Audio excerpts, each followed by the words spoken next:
Okay, All everybody. right. So, as you've been promised, right? We are all about embodied memory today. We will look a little bit at the connection, right, between what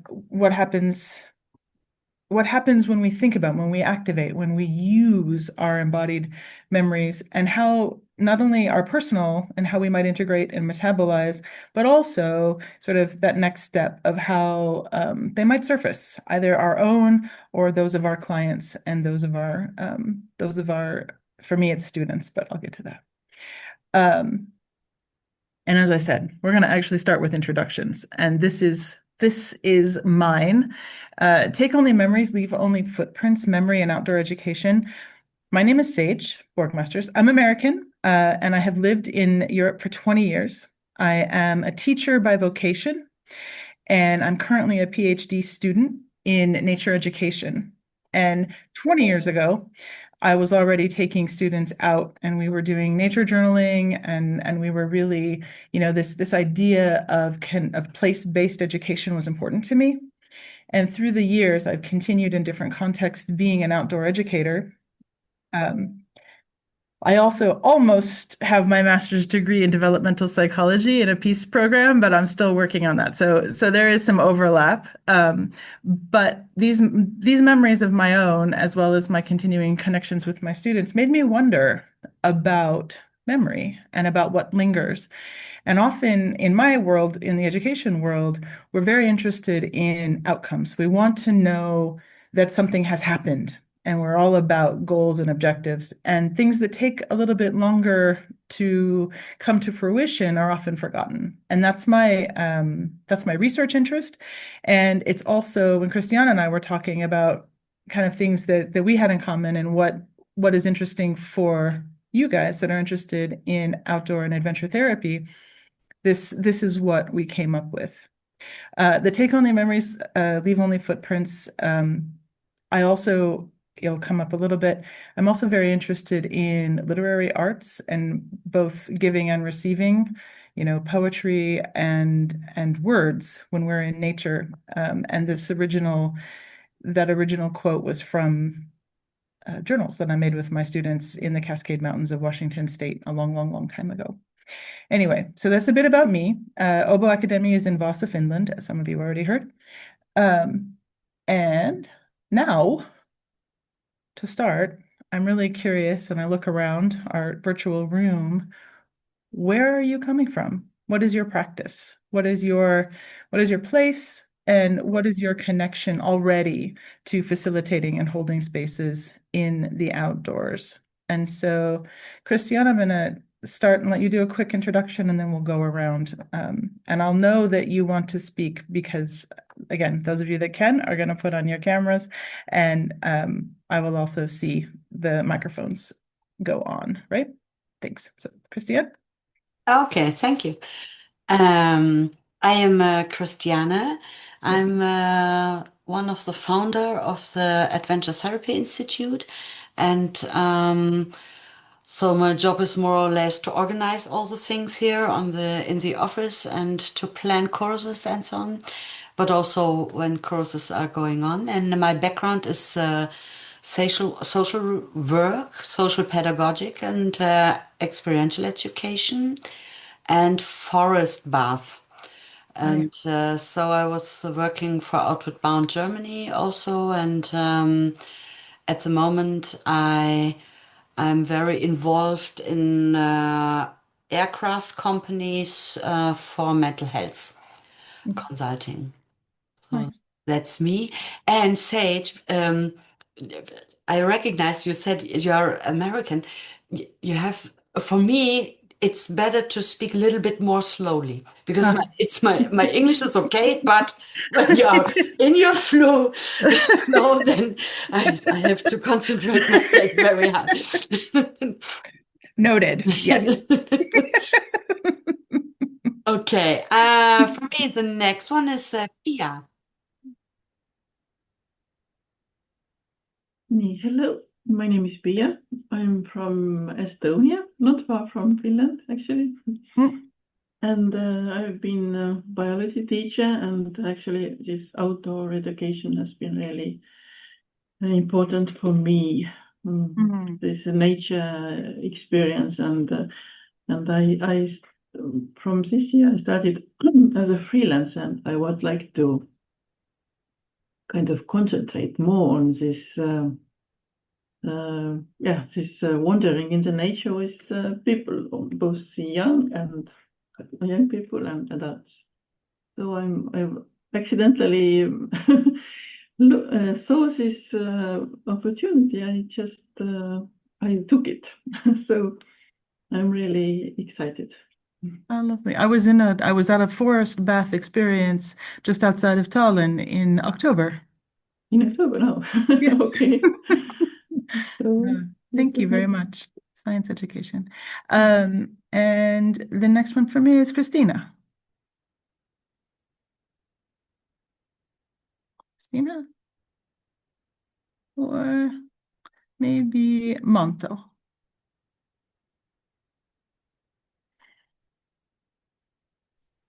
Hello, I'm Mando. I'm from Greece, and I'm a sports science teacher, and now I do outdoor activities instructor, and actually I'm a PhD candidate, and my thesis is in outdoor activities and the impact in teenagers in social, mental health, and environmental. So I was enjoying um, the conference. The Monday we have some with the same company, and I see you do that the Wednesday. I was like, okay, it's a nice opportunity to listen more and see more for not similar, but they have a lot of environmental. And I was a lot of curiously to see more new ideas and more stuff, and always it's nice to listen to more stuff. No, thank you. Yeah, I get to go to Greece in January. I'm going to Athens for a conference. Yeah. Really nice. I'm more north. I'm near to Thessaloniki, Chalkidiki. Yeah, lovely. Lots of islands. Oh, yeah. Yeah. Cool. Thank you. I say the next name, or Please, if you see. Yeah, I go for Yasmina, if I spell it right. Yeah. Jay, I'm Yasmina, and I'm coming from Bulgaria, but right now I'm based in Brussels. Currently, I'm searching for a job, but before in Bulgaria, I was very active in an NGO dedicated to non-formal education and experiential learning in the nature. I have some facilitation background and also just environmental and social activist, I would say. Yeah. Lovely. Thank you. Thank you. Yeah, I'm gonna share it with Alexandra. Hello, everyone. I hope you can hear me. I'm Alexandra from Romania, but right now I'm in Austria visiting my sister and niece. And my background is in psychology and experiential psychotherapy, but my deep passion and calling is for eco-psychology, nature-based practices, climate psychology, so everything related of humans and nature. Nice. So now I'm currently in training for becoming a forest bathing guide and forest therapy practitioner. And I was also like saw in my social media accounts that this adventure therapy just like popped up very very often. And I saw this event and I was like, okay, let's see what it is with this also, because it's been in the back of my mind, but I never had maybe the space to dive deep into it. So I'm like curious, pondering with this, what is adventure therapy about? Okay. And I have experience in facilitation and with Erasmus Plus projects and so on. Lovely. Thank you. Thank you. And the next person, I'm not sure if everyone is here, but I will just say the next name, Camila. Hi, I'm Camilla. Sorry, I'm actually I haven't got good connections there, so I just joined to try and see if I could listen in. I am not actually a facilitator. I'm just learning about it at the moment, hopefully becoming one in the future. So it's all very new to me, but I am very interested in connecting with nature and kind of the healing side of nature, which I believe in very much. And what else? Yeah, I'm Italian, but I live in London, so that's where I'm based. Yeah, Lovely. Welcome. Welcome. no problem. And passing it on to Agnese. Hello, hi. This time I have camera. Thank you, Camilla. I think in your language, my name is Agnese. You pronounce it like that in Italian. Sorry. No, it's fine. It's fine. In my language, it's Agnese. Okay. Yes, and I'm from Latvia. My language is Latvian. I'm native here, and but I'm traveler. I travel a long time. When I travel, I go for a long time. And I have worked in tourism, adventure tourism for years, related with horses, horse riding. We were offering trail riding through forests and beaches in Latvia, showing mostly to Germans and English people beautiful nature in Latvia. It's very green, one of greenest countries in Europe. And I'm generally outdoor person. I like nature. I like to spend time in nature. I go for hiking all seasons, and I enjoy other sports in nature as well. My basic hobbies a while ago was whitewater kayaking and downhill skiing, and also skiing, cross-country skiing. But recently we don't have snow so much anymore, so you can't do that anymore. Yeah.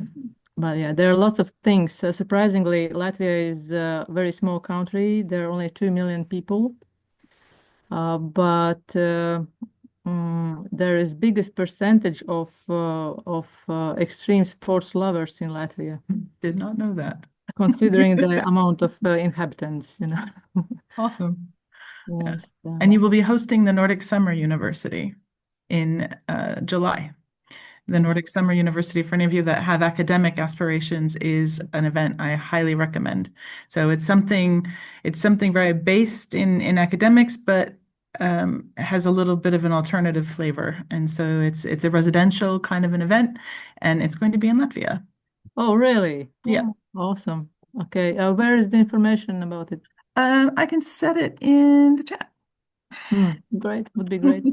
Lovely. Thank you. Let's see. Vera, I think, has not gone yet. No.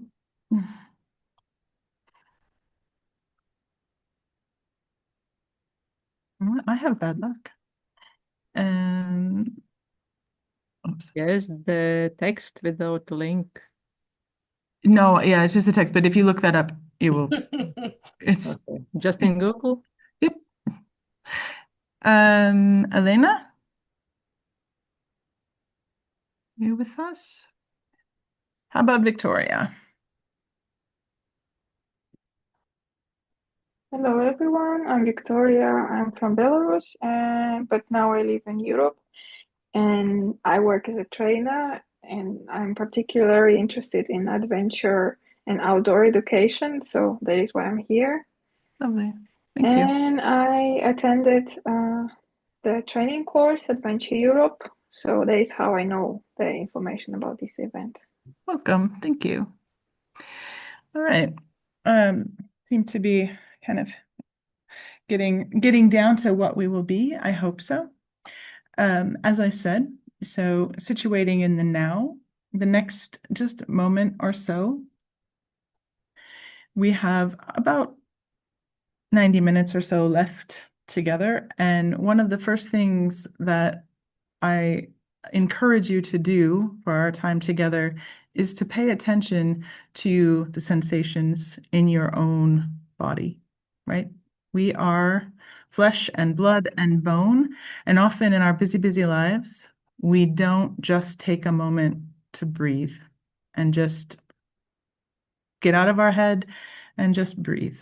So if you can, find a place with your feet. Can you put your feet flat on your floor? Can you feel, maybe you're in stockings like me, because all Finns, we like our knitted socks, and you can feel your toes, and you're literally grounding yourself just to be here in the next little while.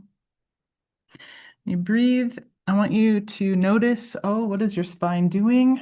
You have all sorts of vertebrae. Are they all in there? Take a second, breathe nice and deep, right? Your tummy breath, your chest breath, and then up. You don't have to be performing anything for anybody. You don't have to be right. You just have to be present. Yeah? Okay.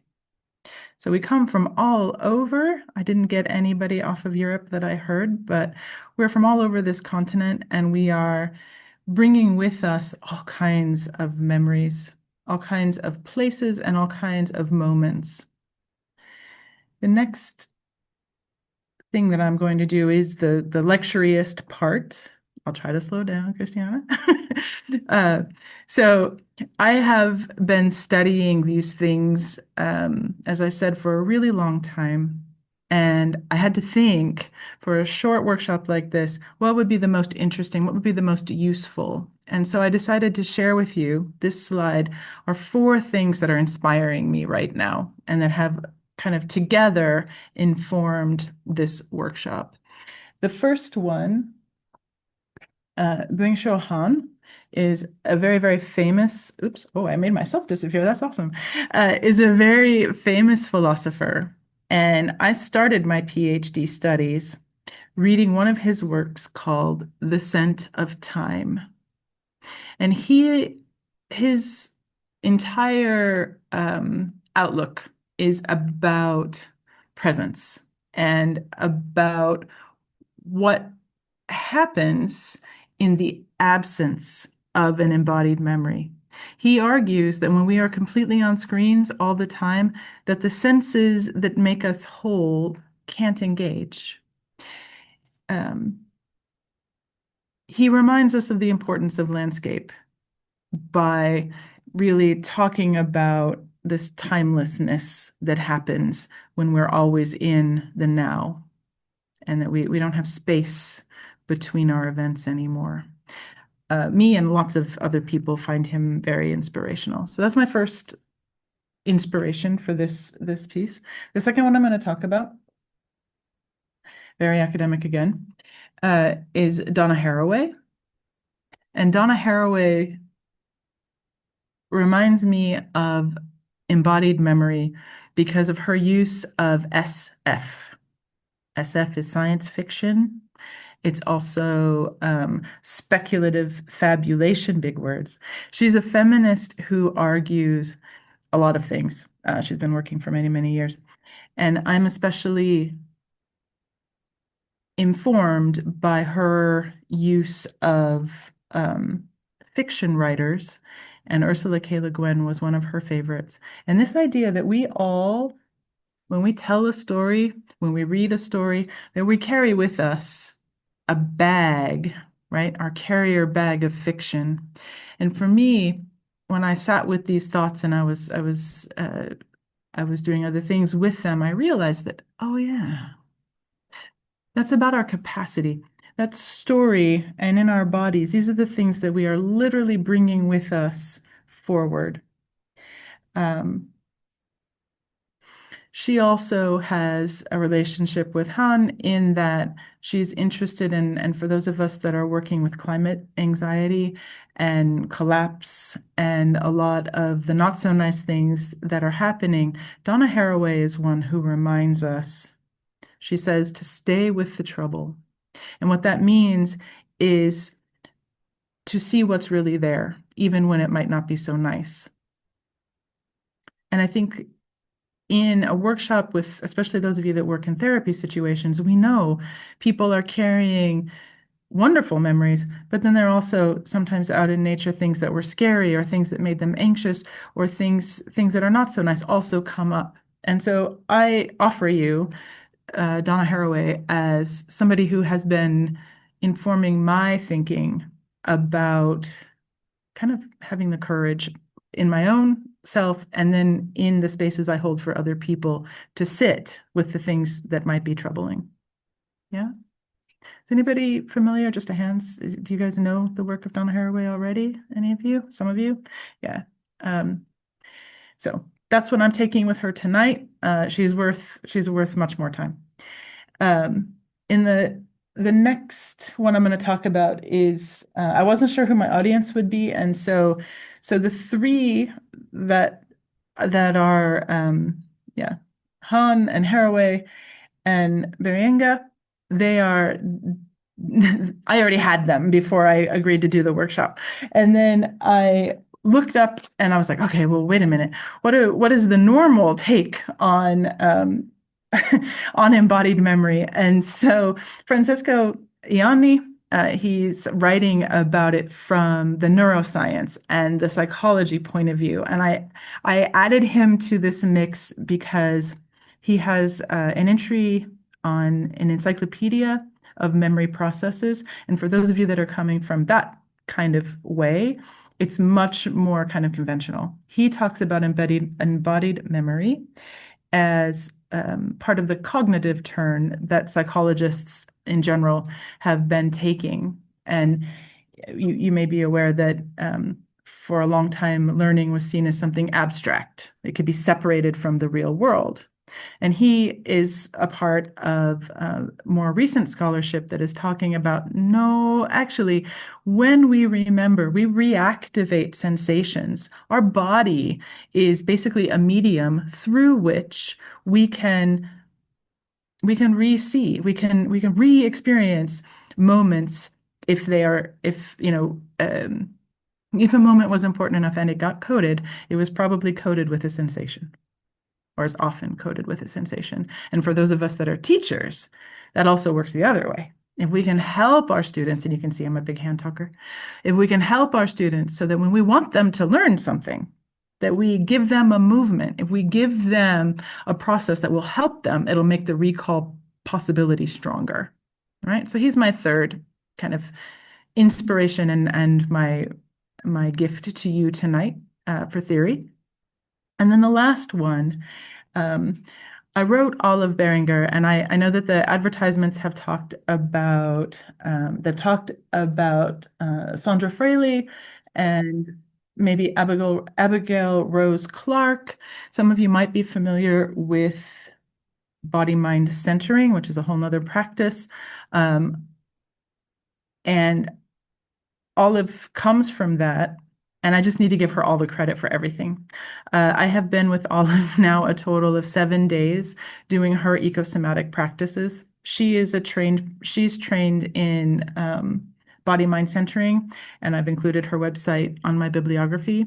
She's also a performance and movement artist with her husband. She's based in Oslo, and all credit to her. Everything about my confidence to do this has come from my time out in the woods with her. And so I'm kind of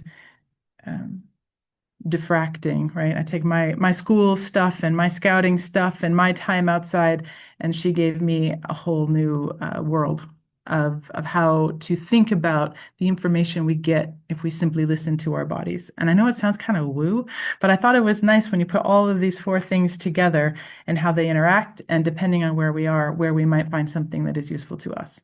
So there we are. Questions at this point? Does anybody have anything that they're wondering about or that I can help with right now?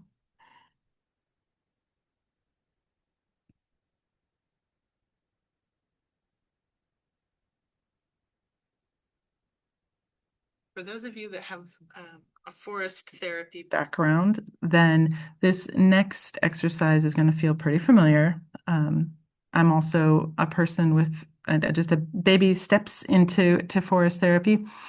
And I thought that it made sense for us to begin with a very common visualization, which is simply to individually right now, quietly, to go to one of your favorite places. Yeah. And so the invitation, again, I know this is familiar if you've been forest bathing, and it's a little bit of a different thing online and in the comfort of our own home. But I'm sure that inside of us, we all have a landscape. This word nature is tricky, but we all have a place. We all have a place. And for the purposes of tonight, it's probably better if you choose a place outside. Yeah? And just take a minute. Imagine yourself there, really there.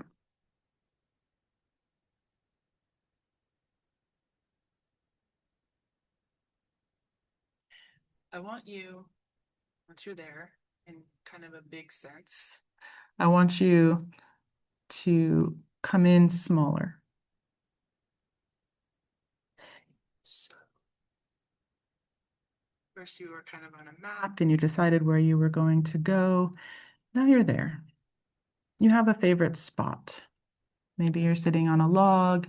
Maybe you're on the side of a river. Some of you might be in the middle of a favorite activity, but you're there. And as you let yourself remember this place, I want you to be small enough to feel what you're feeling. Is it scratchy? Is it warm? Is it wet? What is it that you can remember in your body about the spot where that place is with you and for you?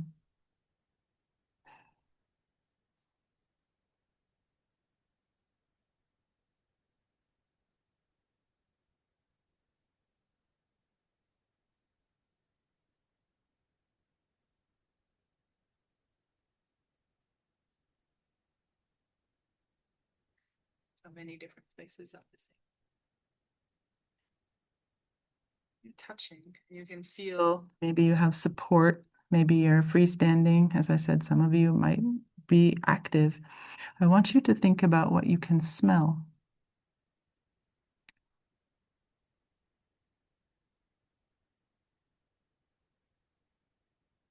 Nice deep breath. See if there's something available that's still there that you didn't first remember. But now that you're there, you realize, oh yeah. Take a couple of breaths. You're still being supported. The earth is always there. You're in your space. And you can feel through your clothes. You can feel in the tips of your fingers. You can feel, and you're starting also to notice things just a little bit beyond you. The smells. Some smells are close smells. Some smells come from farther away. In your place, think about what you can smell. Maybe you can almost feel it on the edge of your awareness. It's an example of an embodied memory. The next sense I want you to include and see what appears for you are the sounds. Again, some sounds are nearby. Some sounds are our own. When you're there in this space, what sounds can you remember? Is it part of the moment? Part of a particular event? Or their general kind of background? Does it have a soundtrack? The things that are kind of always there, or you hope you will hear?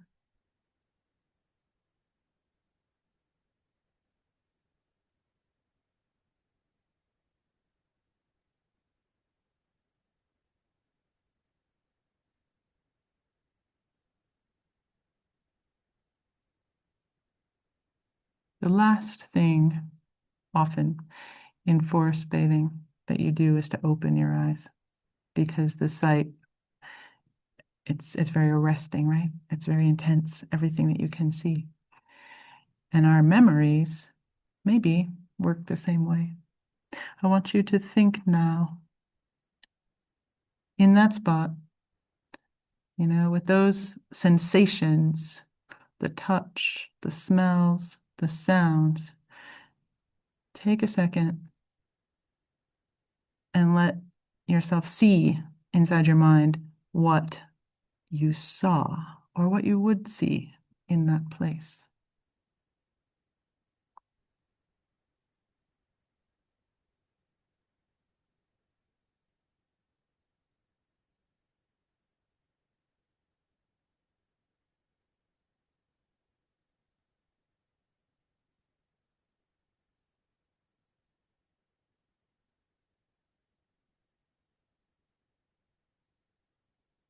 Some of us went far back in time. Some of us didn't go so far back. Memories are formed all the time. Some of them are reactivated regularly. Some of you are in a place you haven't been in a while. The final kind of part of the visualization is to notice yourself again. You checked in, kind of had a baseline where we began. I wonder, and there's no right answer. Some of you maybe won't, but I'm interested for you to notice if there are any responses in your body. Are there any places that wanted to move and do an activity that you would do there? Do you have any places in your body that remember an injury? Do you have any places in your body that remember the touch? Maybe you were not there by yourself.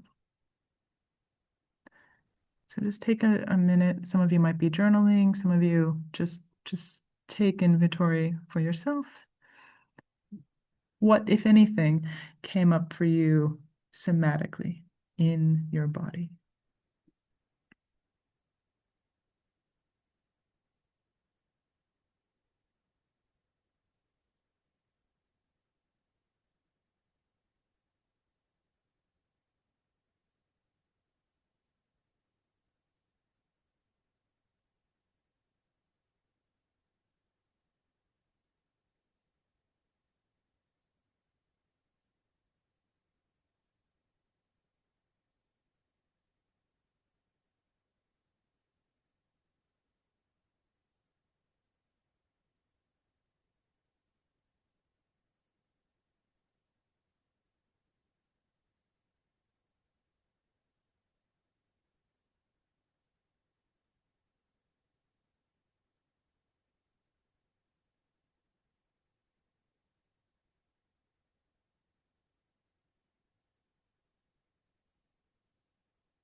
Really hard.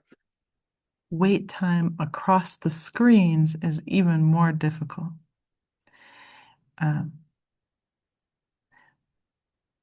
When you're ready, we are 11. If we're all active, I think it would work better if we had 3, well, 2, because Christiana and I will stay here. So two. We'll have a little bit smaller group to reflect. I mean, I'm really curious what came up, if there were any sensations in your bodies. The interface for you with residues, are they charged or are they neutral? and I guess in the breakout room you have a little bit more privacy. And I hope you'll feel comfortable to have a good conversation. I'm thinking about 10 minutes, but if it's really if you guys really don't have so much to say, I hope that that's not the case. But if that's the case, then come back to the big room and we will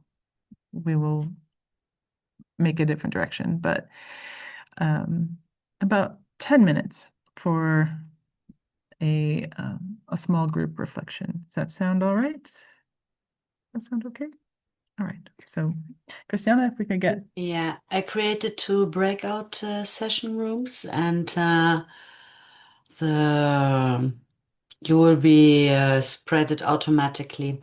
And so I would say Sage and we go out again because the system will spread us also in the breakout session. Then we go out, and so that you're alone. So.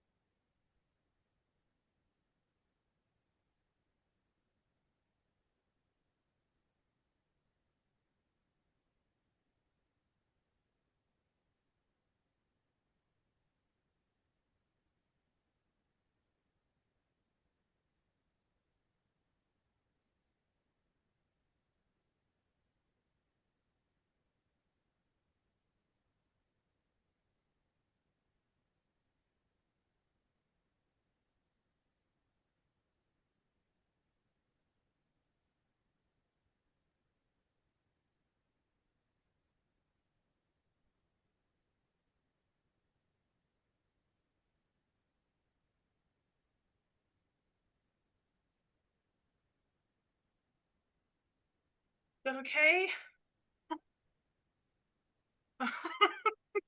Perfect, Sage. Your voice is so calm. I was in a deeper relaxing. I So mean, I know wait, I have to stop the was not being the facilitator. And this dance that I'm trying to offer to you, but also listening about the difference, like our own personal stuff is here. And then for me, it was massive to not have to be responsible for other people. You know, I'm a 20-year teacher, and so I'm always the one who has to make sure no one gets hurt, make sure everybody has food, who has, like, and it was really, it's interesting that you say that because I can really relate to that is what I'm saying. Like, oh, wait a minute. I was like, this is nice when I don't have to be. Yeah. All right. I see group 2 is also here. If you can still, do I need to reshare to get everybody to see it maybe? So we're a pretty small group. So I'm taking kind of takeaways from the breakout rooms and just curious, if anyone feels like it, reporting back your takeaways, either from the breakout room conversation or in general. What happened?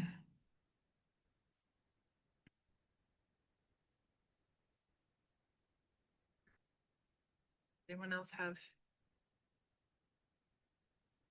impressions, or either that it was successful and they did feel something in their bodies, or perhaps, or not successful, like that's not what I meant to say. I strike that. If this was something that made you aware of things you hadn't been aware of, or how you maybe resisted it, because that's also information. Anybody have anything to give me? I had a really clear picture in front of me from my childhood with my father. And there was also the dog, and it was autumn, and there were a lot of leaves. And always my father made this trick that he said that he don't know where the car is now. And so we have to search our parking place. And with this tricky. Yeah, I said, okay. So I have in my brain, I have like a compass in my brain with light, sunlight, and the trees, from which side of the trees is the weather coming, from the west or the east, and so on. And so it's till today, it's for me, I would say it's like a gene he made in us, so that I have an orientation. And so I was completely confused when I was in South Africa on the other side of the equator. Oh, yeah. And unbelievable. I was always on the it was not the right direction. And so I recognized how my brain and body is working with that light system. Wow. And yeah, I wasn't aware of that before I was in South Africa. It's unbelievable, and it's from my childhood, I would say, and it was really, yeah, smells, sounds, everything was there. So for me, thank you very much, Sage. It was a nice experience to go back in that time. Lovely. Thank you. You're welcome. Thank you. We're gonna move forward pretty soon if you don't have any, but I'm open if anybody has any questions or thoughts right now. Anybody have anything you want to share to our slightly bigger group? Okay. All right. So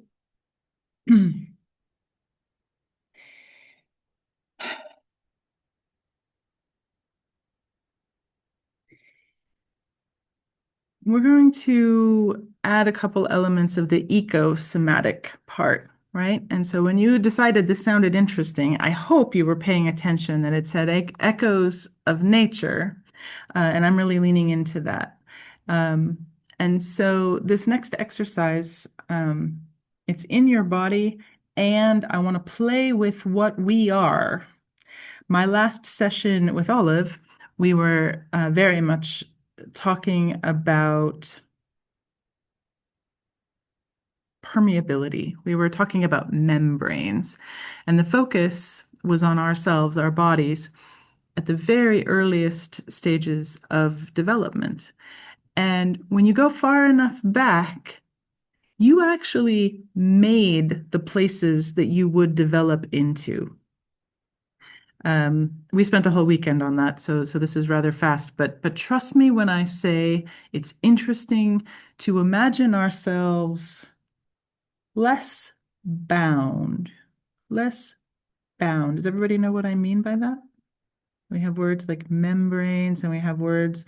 So permeability is a really important thing when we think about our embedded memories. Not only what we have that's inside some us, but also what of the environments where we play and where we exist and where we live, what of them also becomes in us, right? What does it offer us? How does it interact with our elements? And so this is a little bit different. I need you to again go somewhere. If you want to stay, if you were really enjoying the place where you were before, go there. If you want to go somewhere else now, it is kind of interesting perhaps to give yourself a bit of a moment in time, right? Some of us are going to go there as smaller versions of ourselves. Some of us will go there as our full grown-up conscious selves.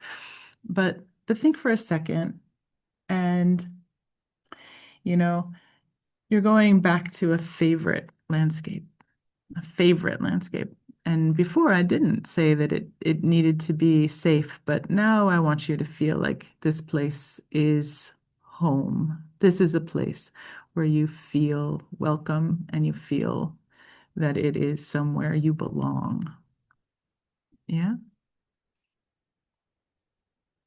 Everybody got a place. So you know this place.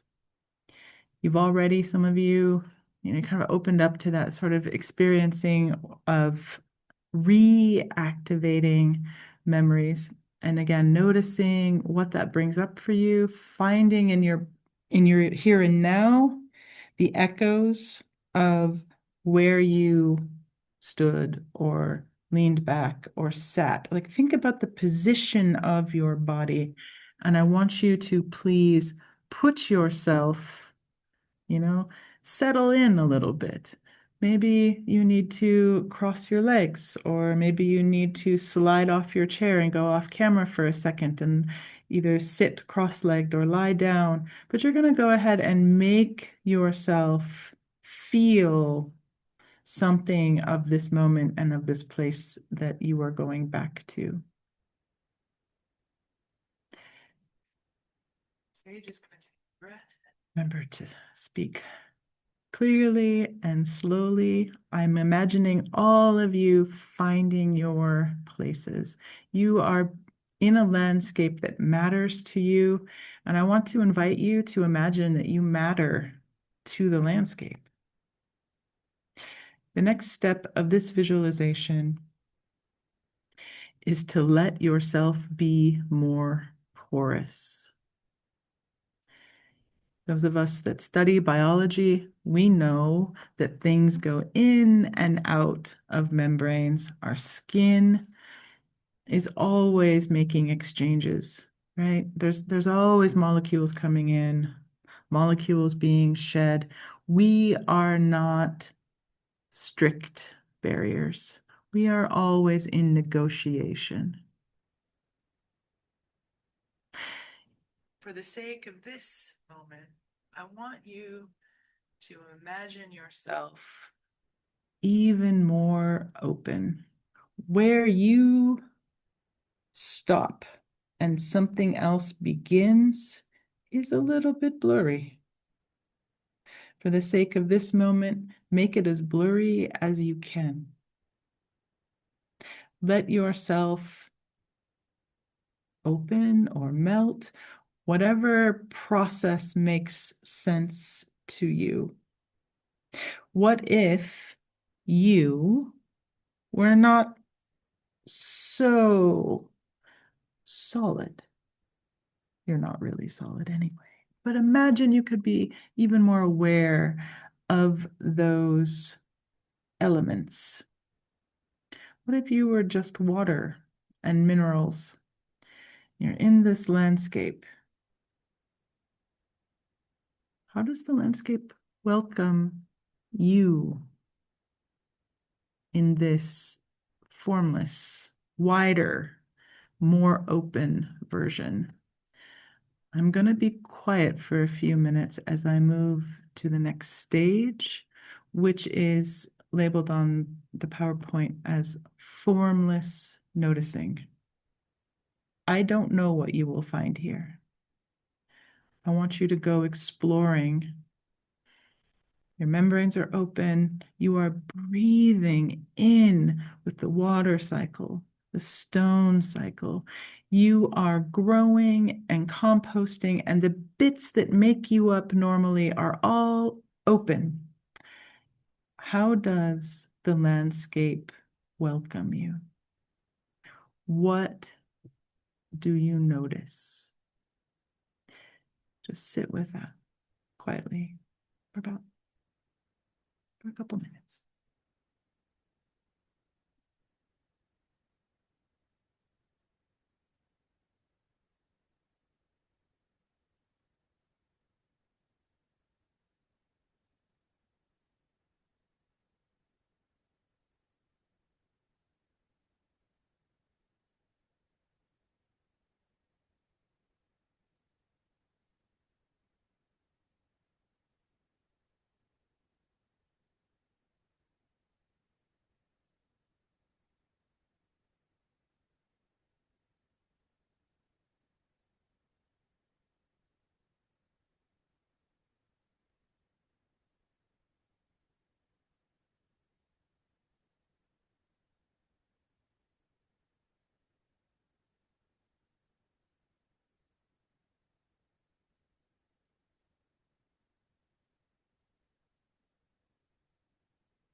Coming back to awareness.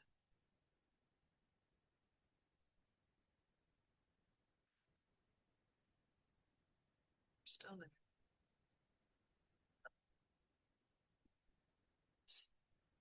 We slowly rematerialize. Slowly come back to this form.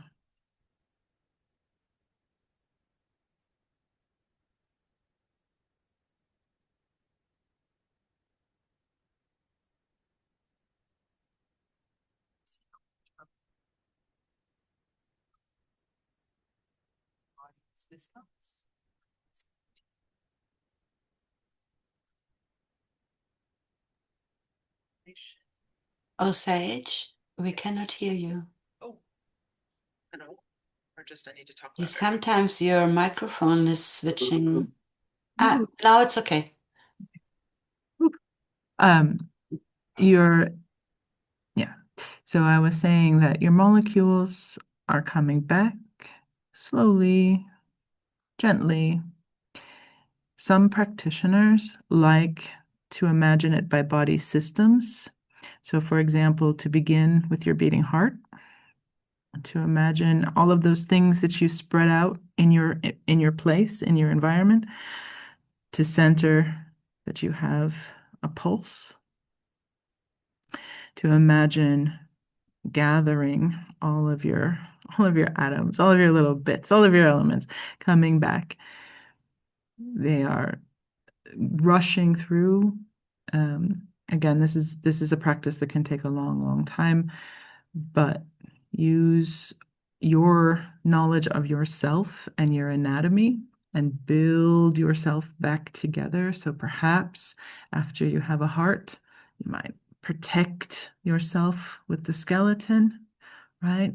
Build up the ability again to become vertical. Very big deal in human, very big deal in human evolution. Once you have a skeleton, you might imagine the meat of you coming back to you. You know, appreciate all of you, your guts and your bags and all of the things that make you up, and bring it back to yourself. So you were of the landscape for a moment, and now you are coming back to yourself. Eventually, you'll put the muscles over those guts, you'll put the skin, and you'll reclaim yourself. With the awareness of the place, being of the place, and now coming back to yourself, I want you to again notice what you can about your memory of this place. My geographers might be thinking about water systems or geologic features. My biologists might be thinking about plants and decomposers, right? Lots of people talking about mushrooms these days. Others of us have other things in that landscape where we imagine ourselves going if we were not so bound by our form. So take a second and come back.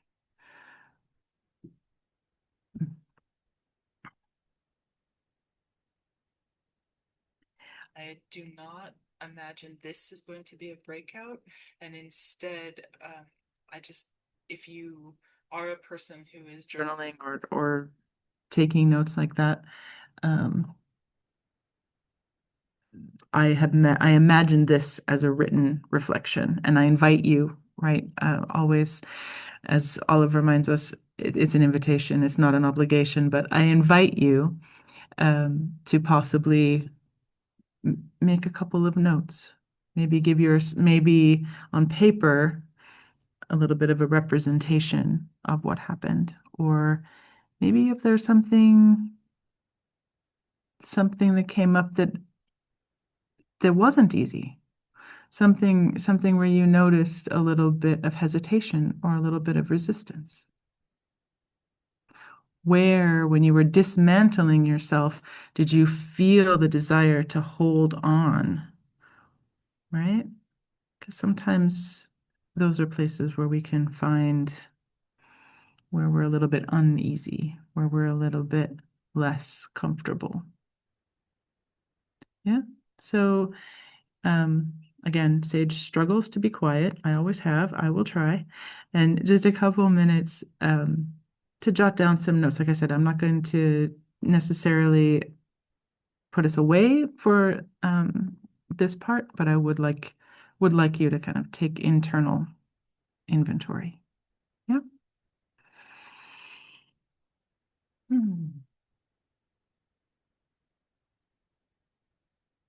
I do invite you to look at my prompts in the boxes. They're a little bit different. I've been talking about noticing, and I'm interested that we make the connection now to what we think memory is.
Good enough, but about 1 more minute.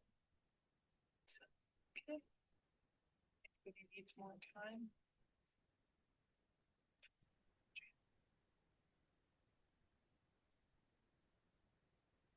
Sage, we couldn't hear you because I think it's sometimes when you go back and it's very calm, your microphone has an automatic, I would say. Yes, I think you're right. I'll have to. It's now. Yes. So it's doing the noise reduction. I'm the noise.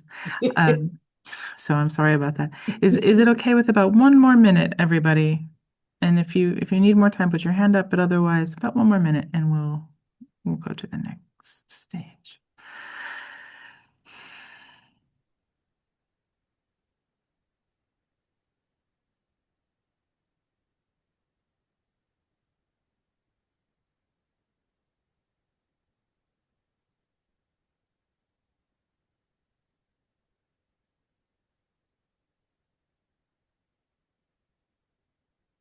So quiet where I am. The noise reduction off. We'll see if that helps.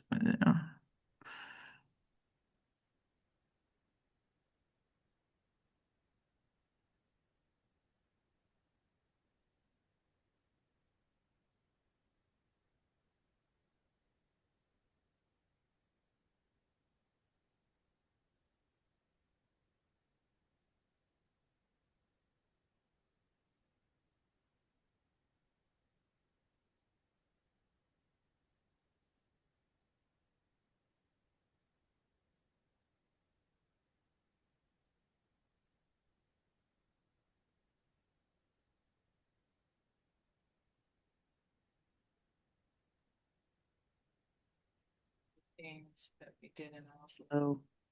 It was the accumulation of 5 days and an ecosomatic experience. We were mostly working with body systems.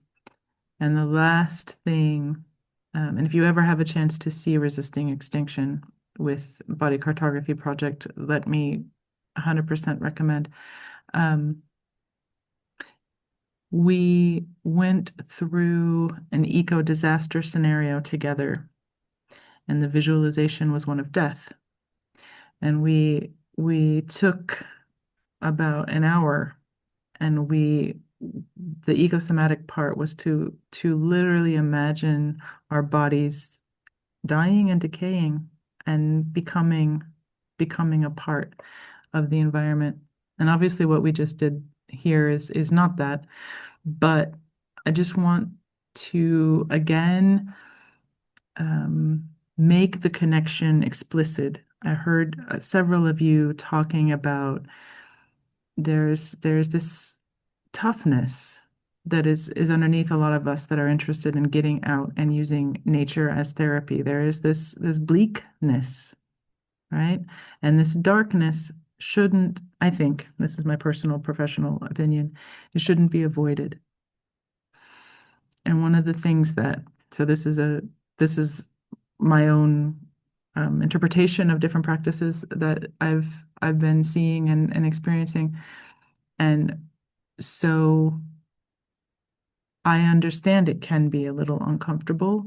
And I know for myself, sometimes when I'm asked, especially if I'm not in a landscape and I'm asked to imagine one and to go back to one, I'm often in landscapes that don't exist anymore.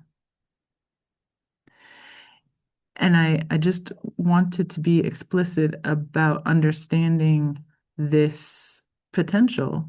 It is fraught. It's written into my research plan. Hey, this can make people uncomfortable. And so there's that. And then there's my reminder that I am asking, my next slide is the big group. But obviously, if you're just quiet right now, that's okay. And also if you are a person this isn't the moment for you, that maybe didn't hit, that's also okay. I think that when we are trying out somatic practices, it's really interesting to hit the balance of what our audience wants and what they're ready for, and to be able to push them just that little bit. Yeah. And of course, I don't know you very well. and so designing this was a little tricky. And I thank you for coming along with me, is what I'm trying to say also. And I'm curious what it was like now for those of you that care to share, especially we are, if you have kind of put it together, we're making a transition to start to touch on how this might come into our own professional practices. Yeah? See, I'm kind of holding a couple of things kind of up at the same time. And so for the big group, open question, I will be quiet. I do know how. What do you think about an exercise like this and memory? Is this a memory exercise for you? Why or why not?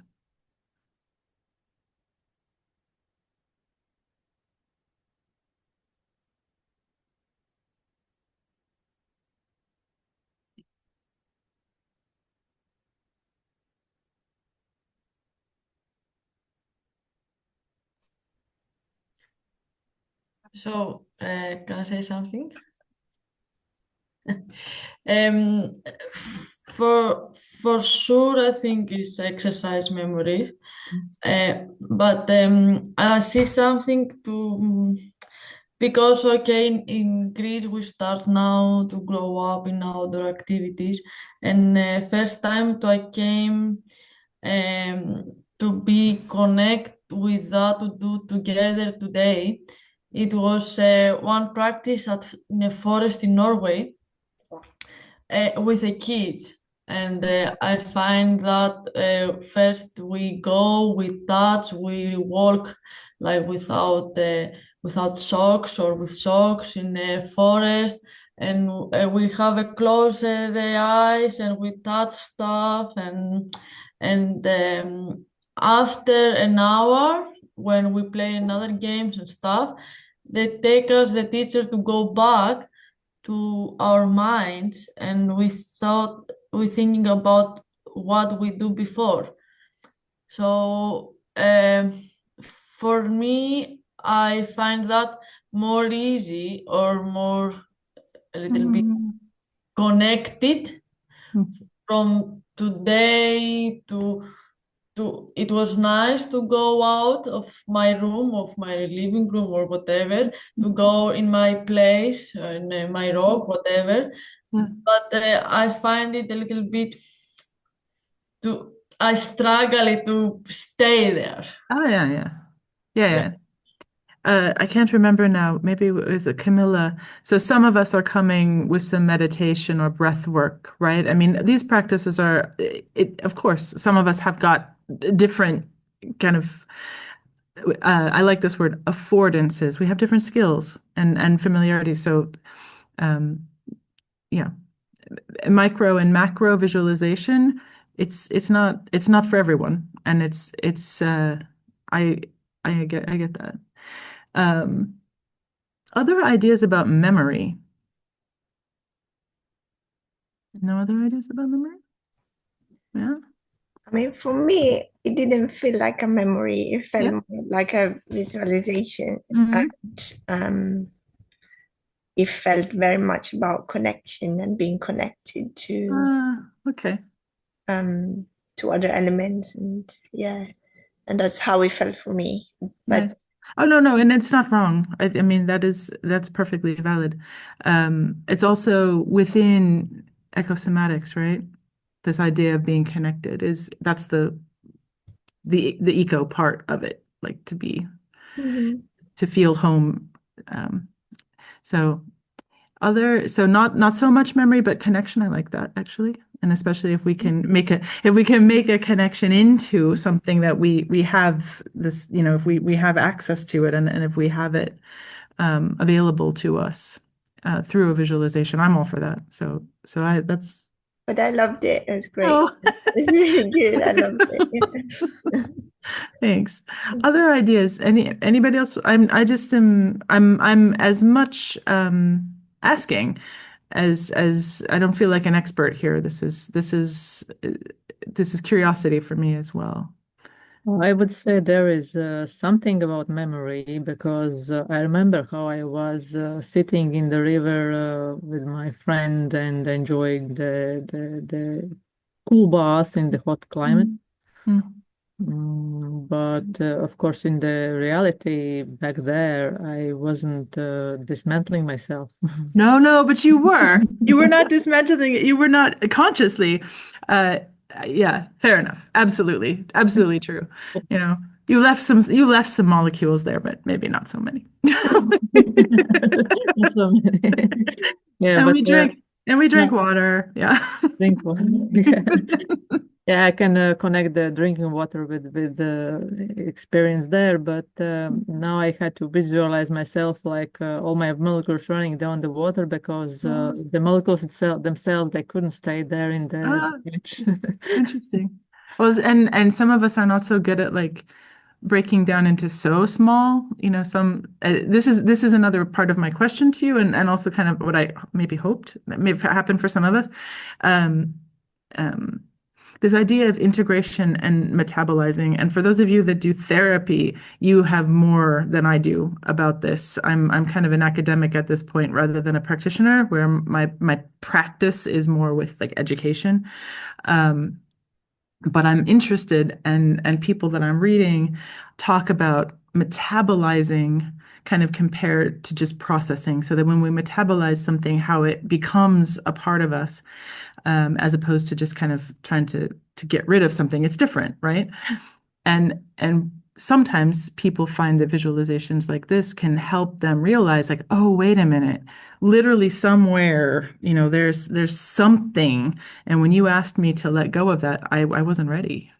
You know what I mean? Like that there's, and I'm also interested both in story and when story is not necessary. I'm playing with that tension myself in my own reading and thinking right now. Awesome. Other responses just in the big group, your own, like what can you add to the conversation about integration and metabolization? Are these terms we've heard? We're familiar with these terms, yes? A little bit? Sorry, just me. Sorry. The terms, I'm curious if no, I said if we're familiar with the terms integration and metabolizing. But Camilla, if you have something to say, Sorry, please. I thought you said my name. No, I was not familiar with them, but I get them. Yeah. Yeah. For me, the integration and metabolization is a huge part of why somatics is a useful approach to take with facilitating groups. And I would imagine, like I said, I don't speak as a therapist, but this idea of giving people that we're holding space for opportunities to maybe find places in their body where they are feeling or keeping stuff that they don't even necessarily have to be consciously aware of, right? You can almost short circuit the reaction by getting them to do something else. And then at least, again, that's like I'm overgeneralizing maybe, but for sure that has happened in my journeys with ecosomatics several times. Which leads me to the next question, which is, what are we thinking about our implications for space holding?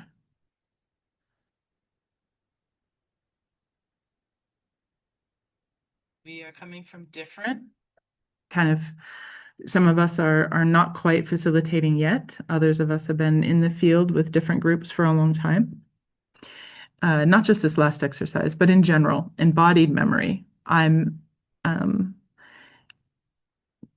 of thinking that the last portion of our time together is about that. What do we think? What are we wondering? What are we hoping we might do with information about embodied memories and ecosomatics? It's too big.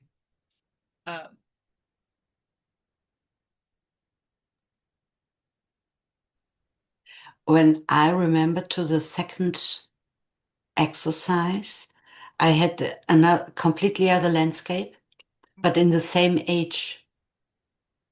And in the first landscape, I was completely calm, and it was dry and warm and well told. And in the second landscape, it was South Tyrol, higher mountains, and I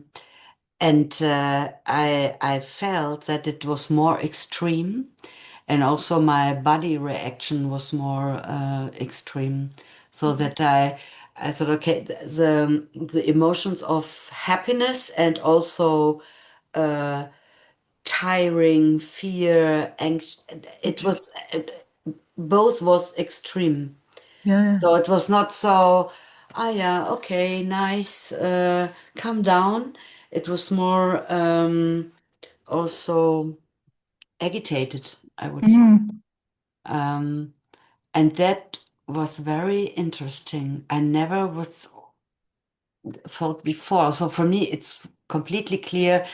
It's a memory, like the memory card amygdala for me.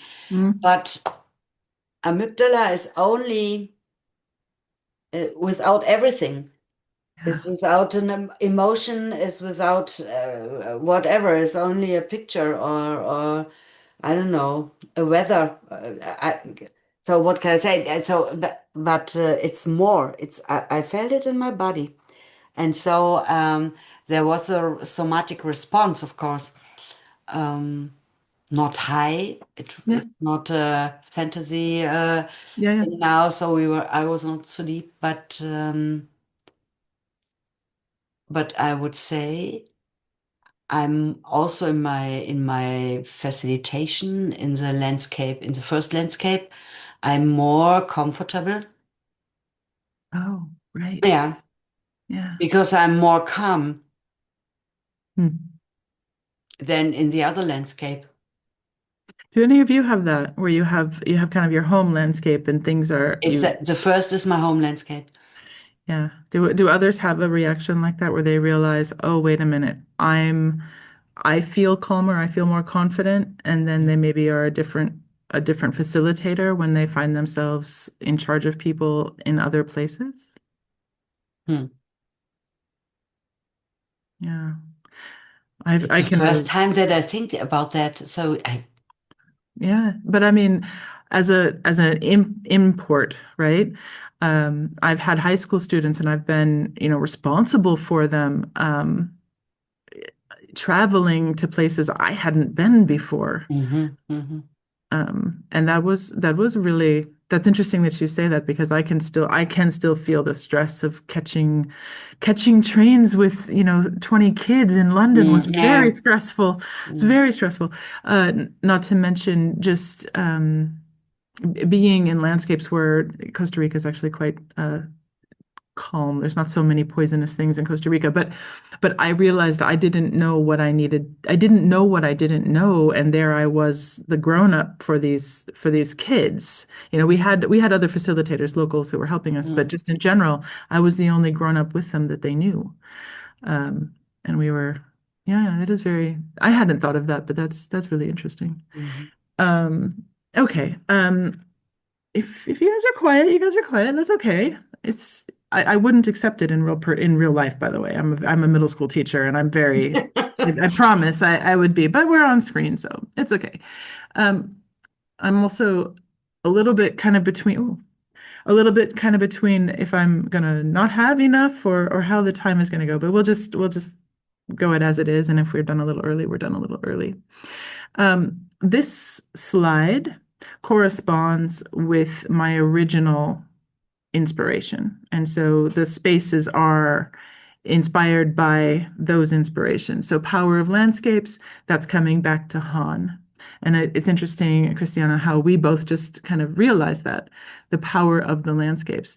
Camilla also talked about the connection. And what I'm trying to say is that there is this richness, right, in our memory when we are encoding, when we are having moments that take place, and we more happens for us according to Han when we are in a rich landscape, when we are in real life. Again, there's also this, I'm interested in this idea of capacities. There's lots of really interesting theories about health and safety, outdoor education, not necessarily nature education, but outdoor education, where if everything is flat and perfect and wonderful, there's actually more injuries than the capacity building of being in a landscape that challenges you a little bit. I'm sure that in this room there are some interesting memories with that, and what we felt compelled to do, depending on what we were experiencing outside, if it was high mountains or if it was, very controlled environments outside. We interact with them differently. They have different capacities for us. And then our carrier bags and science fiction or speculative fabulation. What stories, when you think about the exercises that we've done tonight, it's always interesting to think about the stories we tell. Which ones are coming up? There's something about December, isn't there? It's a time of reflection. It's a time of kind of looking back and perhaps finding different meanings in the memories that we evoke. Very interested in the story. And as I told you, I'm also interested in containers. Is this a story about me? Or is this a story that actually includes more? The ecosomatics kind of asks us what role we play in the environment and both how we impact the environment, but also how the environment impacts us. It's part of the carrier bag of an ecosomatic story. You see what I mean? So I'm in the four corners and they match those original inspirations. So the deeper noticing, perhaps when you were doing the first or the second exercise, you realized there was a place that was either a little sensitive, right? Embodied memories can sometimes let us know where something either is ready now to be noticed a little bit more, or it can also sometimes bring us back and give us gratitude for things that we'd forgotten to notice and forgotten to appreciate. It works. It works so many different ways. And again, that's my Olive and Sondra Fraleigh corner, and I'm such a fan, and I do hope that some of you kind of discover their work, because it's they are the ones that are kind of doing it, and they're coming from a very it's that same word over and over all night. They're coming from a very embodied place, but they are dancers, and they are movement, and they are artists, and so they take elements that myself as an academic and as an educator, sometimes I don't give enough maybe importance to, and so I want to lift them up. And then back to my comfortable place, the bottom, the practical applications. For some of us that are currently doing certifications, I hope that maybe throughout the evening there was a couple of new terms or a couple of applications that you might be able to take with you. And my idea is that now, if people are still awake and alive, and you're part of the world, it's getting late in my world, it's after 9 o'clock. But now I was hoping that we could have an active conversation and a small one. So I would like that, but I need to know that there's like active participation. So how are we feeling, guys? Can you tell me? Can you turn microphones on and tell me, we want a small group, or would we rather stay in a large group, or how are we feeling? I joined late and I apologize for that. I must have got No the problem. time zone wrong. So I feel like I've missed a lot, but I'm keen to hear what everybody else has got to say. Thank you. Yeah. Thank you. Others, I know some of us have been, Camilla's been active, Monta's been active. I haven't heard so much, and you're another, I don't know, Magnesia, if have seen everything. So Alexandra said she wants to prefer to stay in the big group. Okay, we're only 10, and also fine. So it's everybody's a little tired, sleeping with one eye, passive participation. So I also think you have sometimes 1 hour later than we have at the moment. Yes. Yeah. Okay, so if we're going to stay in the big group. Oh, Sage, you're very active now. Yes. So if we're going to stay in the big group, then what I'm going to have you do, because I'm the facilitator, I would like you all to stand up. I would like you all to stand up, and I would like you to please, however you can, get your leg up, right? Are you a person who can still take your toe? You don't have to show me. You can turn off your cameras, but I want you to stretch, and I want you to move for the next minute or so, right? Be a tree. In the Scouts, we do fruit. Have to be a banana, and you have to like go down and be a tomato. Yes. A little back bend, a little stretch, move the blood. It'll be good for you when you're going to sleep later on.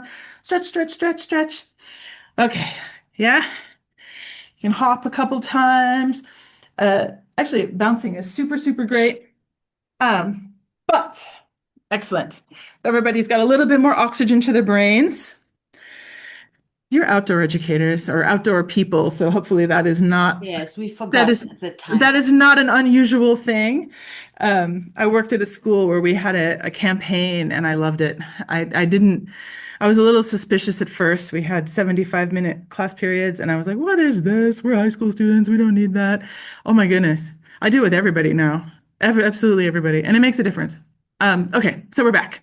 So we are a small group then, right here. What stories matter? When you are as a group facilitator, how do you know when it's time to listen and when it's time to move on?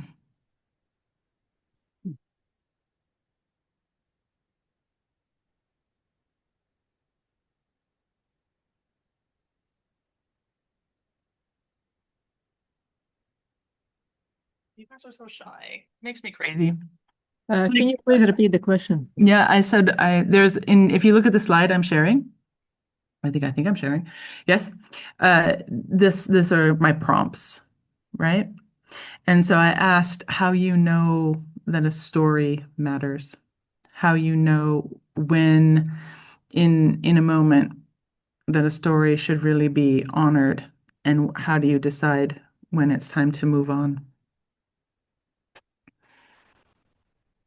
I think when you can sense that the storyteller's senses have been involved in the story.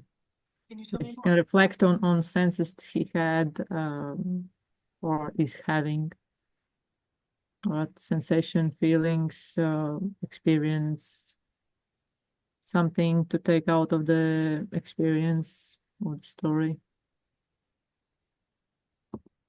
Other people have additions to that? We don't hear you. Oh, I'm sorry. I turned off my. I said, do we have additions to that? Do we have anything to add and thoughts?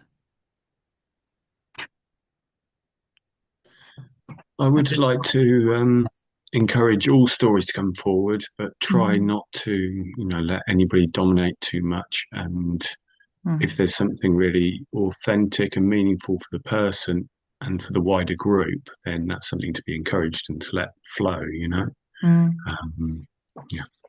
Thank you. It's tricky, isn't it?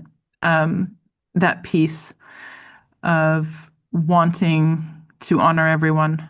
And of course, we're often just, we can't, depending on the constraints of time and platform. But I was thinking tonight, throughout the presentation and kind of the themes behind it, that there is kind of an empowerment, I hope, with embodied memory, that as facilitators, it's so good to be aware of our own stories and like the way some situations make us less or more comfortable. But then also, these are the kinds of things as strategies and as insights that we can also offer to the people that we hold space with. Does that make sense? Like, and again, I spend a lot of time with this material, so I know I'm making connections that are still maybe not as visible, but I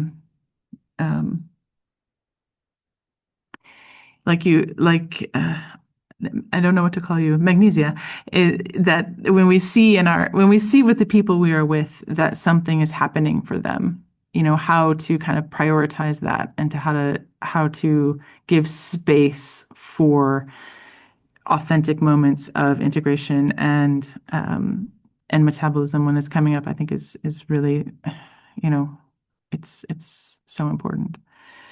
I'm not so aware of term metabolism. So when we eat food, we metabolize it, right? We take the food and it is used as fuel out in our body. Okay. And so to metabolize an experience is to let it become a part of what we carry without it being trauma. Like to metabolize something is for us to take it in and to be okay with it. Right? As opposed to people who talk about just processing, like getting rid of it, letting go of it. Movement isn't always waste. To metabolize it is also to let it become us, like to take it in. At least that's how I frame it for myself. Christiana, but I would call it like integration, like the you have processed something, reflected on something, and then you integrate it in yourself. What is the difference between those two terms? When I was being exposed to the word this summer with people who are coming from the body mind centering, traditions. I think that it was because the metabolizing, like we think about what is in biological processes, we get heat, right? We get energy. And so the metabolizing part is this emphasis on movement, the emphasis on something that you do with your body to kind of, it's not all integrated. Some of it is released out as an interpreted form. And again, in these practices that my friend Olive and her background, which is with what is her first name? I just lost it. Sorry. They use the word metabolize quite consciously to remind themselves that they are bodies, right? That we are animal bodies and that we have these biological processes. And then also, like I said, because they have this product. You know, they talk about scores and they talk about invitations. And so for them, embodied memories are literally enacted. Does that make sense? Okay. And it's not, it's useful when we have shared vocabulary, but I am coming to understand that we often have shared experiences and concepts, and maybe we have slightly different terminology. And at least, yeah, I'm kind of okay with that. But that's why I'm using the word metabolize. Mm-hmm. Thank you very much for the explanation. Yeah. Welcome. About that, I'm not sure if one teenager or us or whatever, a customer, they can take it that with just one time. No. Yeah, you need. I was reading something before some days, and I see we go back in some thoughts or back to the environmental space when we go often to that. And you mentioned before that do we do the stretching to the teenagers? If you go now and say, do that, take a breath, go outside, go in this mind, you can be very like, no. And that is not only to Finland, that is everywhere. And that came one, I think, a big discussion, but to how to get the people to understand something and they take it for that, to take the mind behind of something, to take the mind and left over all the thoughts and to understand. We understand what is that, because I'm still in process about today and still process how can be useful. And after they came in my mind that I said before about Norway and how that came, and still I believe if we was make this session outside with some more stuff, they can be more in our mind and stay with us.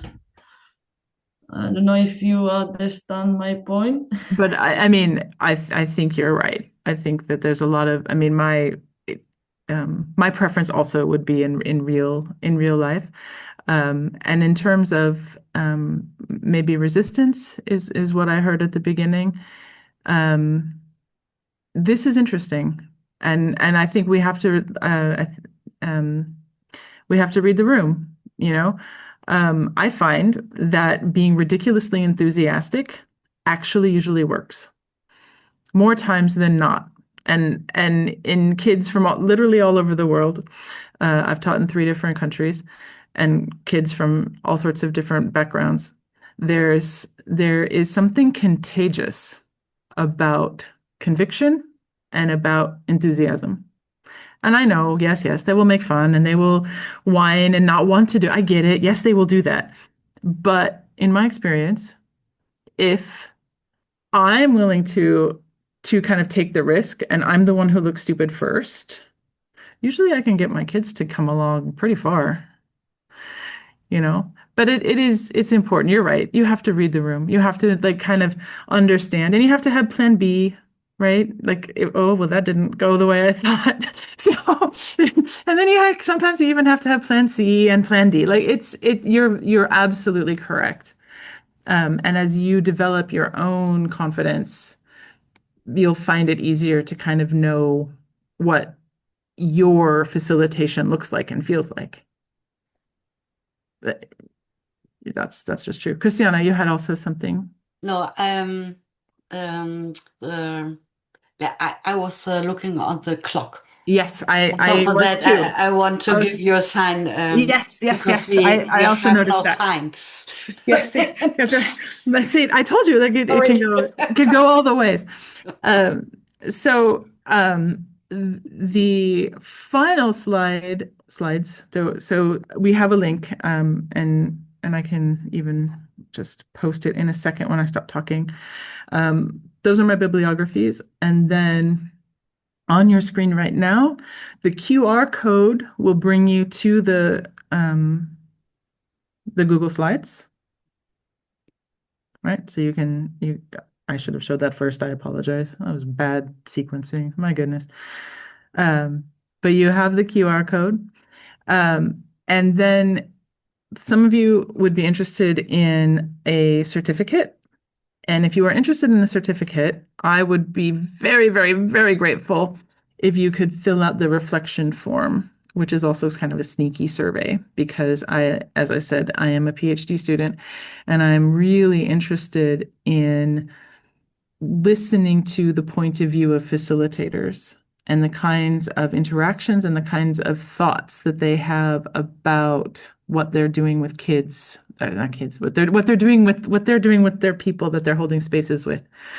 And so the survey is just a few questions. You get the certificate whether or not you let me use your data. If you do let me use your data, of course, it's anonymous.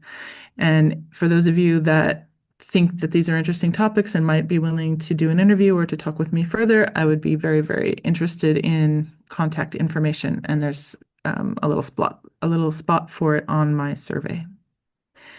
All right. And Christiana, I will now give it to you. I'm here if anybody wants to have any one-on-one questions, or if you're so tired now and you can't deal, please, please, please be in contact with me if you have anything to share, either in the